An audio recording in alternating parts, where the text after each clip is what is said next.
बिहार के छपरा के मांझी के मुबारकपुर में छठ के मौके पर शाम के अर्घ्य के दौरान एक दबंग युवक ने लाइसेंसी बंदूक से फायरिंग शुरू कर दी।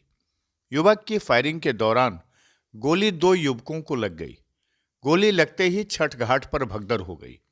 आनन फानन में घायल दोनों युवक को अस्पताल लाया गया और प्राथमिक उपचार के बाद बेहतर इलाज के लिए पटना भेजा गया है। दरअसल छपरा के मांझी के मुबारकपुर में जब शाम के अर्घ्य देने लोग घाट पर इकट्ठा हो रहे थे, उसी दौरान एक युवक लाइसेंसी बंदूक के साथ छठ घाट पर पहुंच गया और ताबड़तोड़ फायरिंग करने लगा।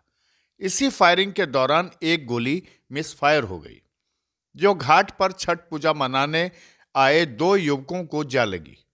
एक युवक का हाथ तो दूसरे के पांव में गोली लगी। गोली लगते ही हंगामा हो गया। युवक बंदूक सहित खिसक गया। अब आपको इस फायरिंग की हम लाइव तस्वीर दिखाते हैं। देखिए इस युवक को और इसके हाथ के बंदूक को देखिए। पहले यह युवक बंदूक की गोली निकालता है और फिर उसके बाद इस युवक ने बंदूक में गोली डाली और बंदूक की नली आसमान की ओर करके इसने फायर कर दिया। फायरिंग के बाद यह युवक अपनी धौंस दिखाने के लिए अपनी बंदूक को फिर से लोड करने लगा, पर इसी दौरान गोली चल गई और दो युवकों को घायल कर दिया। एक के हाथ का चिथड़ा उड़ गया तथा दूसरे को गोली छूकर निकल गई।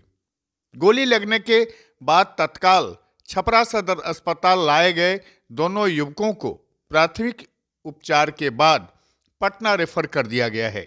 डॉक्टर साहब, मांझी वाला क्या मामला था, क्या स्थिति थी? दरअसल में उनका जो हाथ एल्बो था, ठीक है, वो इस तरीके से बुलेट जो है अंदर पूरा पियर्स करने के कारण से वहाँ ब्लास्ट हुआ, जिस कारण से पूरा जॉइंट अलग हो गया। ठीक है, ऐसा उन्होंने बताया कि जो बुलेट है मिस फायर होने के कारण से ऐसा हुआ है। ठीक है, हमने उसका जो प्राइमरी ट्रीटमेंट है, ड्रेसिंग वगैरह प्रॉपरली किया और फर्दर इमीडिएटली हायर सेंटर के लिए रेफर किया। क्या मामला पता चला?